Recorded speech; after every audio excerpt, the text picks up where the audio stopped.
Here comes John Force and Cruz Pedregon, the defending champ here. This is the first time these two have met since the second round at the U.S. Nationals, when Cruz could have really helped himself by keeping Robert Hyde out by getting around John and then racing Robert in the next round. Interesting to note, Cruz took the left-hand lane with lane choice.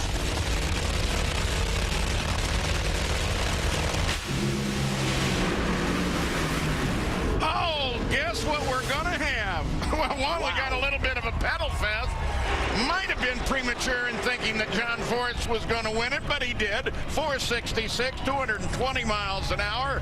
And so, the shades of the U.S. Nationals, John Force and Robert Hyde, will face one another in the second round. Well, Cruz couldn't seal the deal once again, and like I said, he took the left-hand lane. Everybody's been taking the right. I kind of got to wonder why he did. I mean, in qualifying, he got down the left-hand lane both runs. He never went down the right-hand lane, but this is a different day. You saw how close John Force got to the wall on the other end as that thing was spinning the tires big time, and he was not lifted until he crossed that finish line.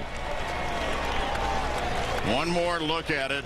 John Force, left side of your screen. Little smoke show, but a big show for Cruz Pedregon. And then John Force gets it all sideways. You would have thought at that point maybe he wasn't going to win it, but John Force did. Now faces Robert Hyde. From our Jegs helmet cam, you're going to see that Cruz spun the tires early. That's what cost him the race, because John, even though he was spinning the tires, it was further down track, and he had the momentum. Go on board with Cruz. Heard him pedal that race car, still spin the tires off the side of the groove, and you can see John out of the corner of the shot. Now take a look at how close John came to the wall. He would not have been disqualified, because if he's going to hit it, it would have been right there, and that was after the finish line. As long as you don't hit it before the finish line, you would not be disqualified. You got to remember that marker, that upright marker, is at 1,000 feet. That's where Nitro races this year. At the top end, it's Gary Gerald. Boy, John Force, after a wild ride there, almost hit the wall. He advances, but now you've got Robert. Here we go again. What are we going to expect, John? Here we go again. Let me tell you something. I told my team in the meeting this morning before prayer, let me tell you something. You saw my daughter, Courtney and Brittany. They both won first round. But Courtney blew the tires off in that Sanyo dragster. It went up on a tire. She pedaled it. She hit it. That thing went down through their blades in the tires. They were 5 feet tall. Looked like garlets in 62 at Bakersfield, except the motor was on the wrong end. It was just spectacular. I said, anybody can win on any day.